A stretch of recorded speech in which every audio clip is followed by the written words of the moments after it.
ભગવાન બલરામજી બ્રાહ્મણો સાથે નીકળ્યા છે. બ્રાહ્મણોને બિંદુ સરોવરમાં સ્નાન કરી સરસ્વતીજીના કિનારે ખૂબ દાન આપ્યું છે. બલરામજી સૂતજીને જોયે છે. તેમનું નામ રોમહર્ષણ સૂત છે. નામ પરથી બલરામજીને થાય છે આ સૂત છે અને બધા બ્રાહ્મણો અને ઋષિઓ નીચે બેઠા છે. આ ઊંચા આસને બેઠો તે યોગ્ય નથી. આ ખોટી પરંપરા વળી ચાલુ થાય કે અજ્ઞાની લોકો જ્ઞાનીઓને કથા સંભળાવે, જ્ઞાન આપે. એટલે તેમણે મૂસલ લઈને સૂતજીનો વધ કર્યો, એમનો ઉદ્ધાર કર્યો. એટલે બધા ઋષિઓ દુઃખી થયા. એમને એમ થયું કે હવે અમને કથા કોણ સંભળાવશે? અને રોમહર્ષણના પ્રાણ નીકળી ગયા. એટલે બલરામજી તીર્થયાટન માટે નીકળ્યા હતા. તીર્થયાટન પર નીકળ્યા હોય તો પાપ ન કરવું. ત્યારે ઋષિઓ કહે છે કે અમારા કહેવાથી અમે સૂતજીને પુરાણની કથા કરવા બેસાડ્યા હતા. ખિન્ન ઉદાસ થયા. બલરામજીને કહ્યું આ તમે ખોટું કર્યું, તમને બ્રહ્મ હત્યાનો પાપ લાગશે. સૂતજી નામ માત્રના સૂત છે, બાકી તે બ્રાહ્મણ હતા. અમે એમને કથા કરવા બેસાડ્યા છે. તે વ્યાસજીના સાક્ષાત વ્યાસ મુનિના ભગવાનના અવતાર, વ્યાસજીના બધા પુરાણોના બનાવવા વાળા, વ્યાસજીના વેદોને સંકલિત કરવા વાળા, એને 4 સ્વરૂપ દેવા વાળા વ્યાસજી, બધા શાસ્ત્રોને જેણે એક સ્વરૂપ દીધું તેવા વેદ વ્યાસજી, તેમના તે શિષ્ય છે. એ તો ધર્મનું અપમાન ના કરે. તમને બ્રહ્મ હત્યા લાગશે. તમારું જીવન તો અનુકરણીય હોવું જોઈએ. જીવન અનુકરણીય હોવું જોઈએ, પણ તેવું નથી. એટલે આપે તો તેનું પ્રાયશ્ચિત કરવું. ત્યારે કે છે ઋષિઓ, હું મારા યોગ બળથી બધું જ કરવાને સમર્થ છું, તમે કયો તે પ્રાયશ્ચિત કરો. ઋષિઓ કહે છે તમે અમને પૂછો છો, અમારે તમને પૂછવું જોઈએ, પોતે જ વિચાર કરો. આત્મા વૈ પુત્ર ઉત્પન્ન ઇતિ વેદાનુશાસનમ તસ્માદસ્ય ભવેદ વક્તા આયુરિન્દ્રિય સત્વવાન. હે ઋષિઓ, પુત્ર તે પિતાનું સ્વરૂપ કહેવાય, કારણ કે આત્મા જ પુત્ર રૂપે અવતરે છે. તેવું વેદનું અનુશાસન છે, વેદનું વચન છે. એટલે સૂતજીના રોમહર્ષણજીના પુત્રને આશીર્વાદ આપું છું કે તે દીર્ઘાયુ પણ થશે, તમને કથા સંભળાવશે અને ઇન્દ્રિયો પર વિજય પ્રાપ્ત કરવા વાળા હશે. કે છે ઉપરાંત આપ સૌને માંગવાની કઈ ઈચ્છા હોય તો માંગો. ત્યારે બધા રાક્ષસોનું વર્ણન કરે છે કે બલવલ નામનો રાક્ષસ છે, જે ઇલવલનો પુત્ર છે. ઇલવલનો પુત્ર બલવલ રાક્ષસ જ્યારે નૈમિષારણ્યમાં સત્ર થાય ત્યારે સત્રનો નાશ કરવાની કોશિશ કરે.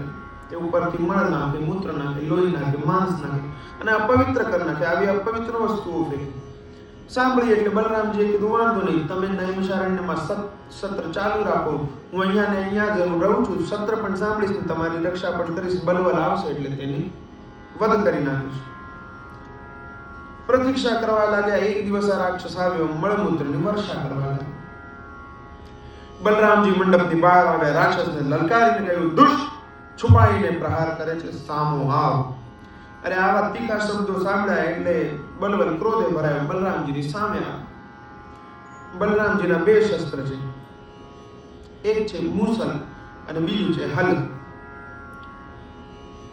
તો ભગવાને અહીંયા હલનો પ્રહાર કર્યો છે. અરે હળની અણીથી તો તેને માર્યો ને ખેંચ્યો, પૃથ્વી પર પાડ્યો. બલરામજીના એક પ્રહારથી તેનું મસ્તક ફાટી ગયું, રાક્ષસના પ્રાણ પખેરી થઈ ગયા. મહાત્માઓ બહુ હર્ષિત થયા. આ કર્મની બલરામજી પ્રશંસા કરવા લાગ્યા. શેષ નારાયણની પૂજા કરી. પછી ઋષિઓના આશીર્વાદ લઈ બલરામજી બ્રાહ્મણો સાથે પુનઃ યાત્રા પ્રારંભ કરી. અનુસ્ત્રોતેન સરયું પ્રયાગમુપગમ્ય સહ સ્નાત્વા સંતર્પ્ય દેવાદિન જગામ કુલહાશ્રમ. સરયુ નદીના ઉદ્ગમ સ્થાને જઈને સ્નાન કર્યું. સરયુ કિનારે આવેલા તીર્થોનું ભ્રમણ કર્યું. પ્રયાગરાજ આવ્યા. ત્રિવેણીમ માધવમ સોમમ ભારદ્વાજં ચ વાસુકિમ વંદે અક્ષયવટમ દેવમ પ્રયાગમ તીર્થનાયકમ. તીર્થોનો નાયક પ્રયાગરાજ છે. ત્રિવેણીમાં સ્નાન કરી દેવાદિક પિતૃઓ અને ઋષિઓનું તર્પણ કર્યું. ગંડકી નદીમાં સ્નાન કર્યું, પછી ગોમતીમાં સ્નાન કરી બલરામજી વ્યાસ નદીના કિનારે આવ્યા. ત્યાંથી ગયાજી ગયા. ગયાં ગત્વા પિતનિષ્ટ્વા ગંગા સાગર સંગમે. ગયાજી આવ્યા. બલરામજીને વસુદેવજીના શબ્દોનું સ્મરણ. વસુદેવજીએ કહ્યું હતું ગયાજીમાં પિતૃ તર્પણ કરાવજે. તેથી ગયાજીમાં તર્પણ કરાવે છે. ગંગા સાગર સંગમ પણ જાય છે. મહેન્દ્ર પર્વત ગયા છે. મહેન્દ્ર પર્વતના દર્શન કર્યા છે. ત્યાં પરશુરામજીને મળ્યા છે. બંને રામ મળ્યા, પરશુરામ ને બલરામ. પરશુરામજીને પ્રણામ કરીને ત્યાં સત્સંગ કર્યો. ગોદાવરીના કિનારે ભીમરથી આદિ નદીઓમાં સ્નાન કર્યું અને ભગવાન મલ્લિકાર્જુન સદાશિવના દર્શન કરવા શ્રીશૈલમ પહોંચ્યા. દ્રવિડેશુ મહાપુણ્ય દૃષ્ટ્વા દ્રિમ વૈકટમ પ્રભુ. સદાશિવ ભગવાન તમર્જુનમ મલ્લિક પૂર્વમેકમ. મલ્લિકાર્જુન ભગવાનને દર્શન કર્યા. સદાશિવ દર્શન પછી દ્રવિડ દેશમાં મહાપુણ્યવાન વેંકટાચલ પર્વત પર નિવાસ કરવા વાળા તિરુપતિ બાલાજી તિરુનારાયણ ભગવાનના દર્શન કરે છે. વેંકટરમણ ગોવિંદા ગોવિંદા ગોવિંદા. બોલ મલ્લિકાર્જુન ભગવાન કી. આ રીતે મહાતીર્થો કામાક્ષી, શિવકાંચી, વિષ્ણુકાંચી આદિના દર્શન કર્યા. કાવેરી નદીના કિનારે તિરુચિરાપલ્લી આવે તે ભગવાન શ્રીરંગમના દર્શન કર્યા. રંગનાથ ભગવાનના દર્શન કરી ઋષભ પર્વતના દર્શન કર્યા અને સેતુ બંધ કર્યા.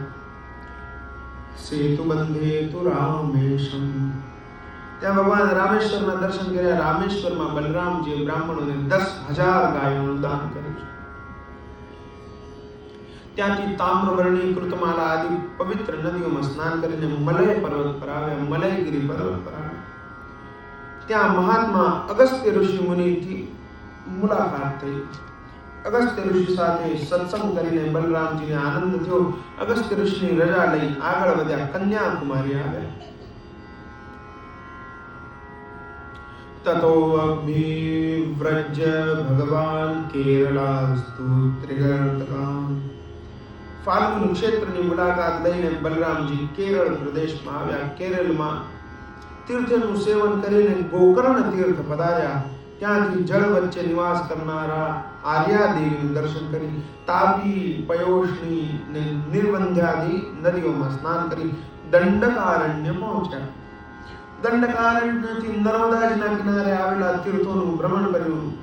એટલે કે જેમાં નાસિકાદી ક્ષેત્ર આવે છે તેના બધાના સર્વના દર્શન કરીને નર્મદાજીના કિનારે આવેલા તીર્થોનું પણ ભ્રમણ કર્યું અને ત્યાંથી પુનઃ પ્રવાસ આવે. પ્રવાસ પાટણમાં આવીને બ્રાહ્મણોએ તેમને સમાચાર આપ્યા કે કૌરવ પાંડવના યુદ્ધમાં ક્ષત્રિયોનું મૃત્યુ થાય છે. સાંભળી માનવ લીલા કરનારા બલરામજી ઉદાસ થઈ ગયા. દ્વારકા ન જતા સીધા કુરુક્ષેત્ર ગયા. પાંડવોએ ભગવાનને પ્રણામ કર્યા પણ ભીમ દેખાયો નહીં. એટલે બલરામજી ભીમ વિશે પૂછ્યું.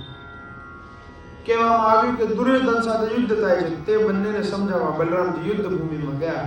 દુર્યોધન અને ભીમ પોતપોતાના વેર ભાવ અને કડવી વાણીને કારણે જન્મેલી કટુતાને લીધે બલરામજી એમની વાતનો સ્વીકાર નથી કરતા.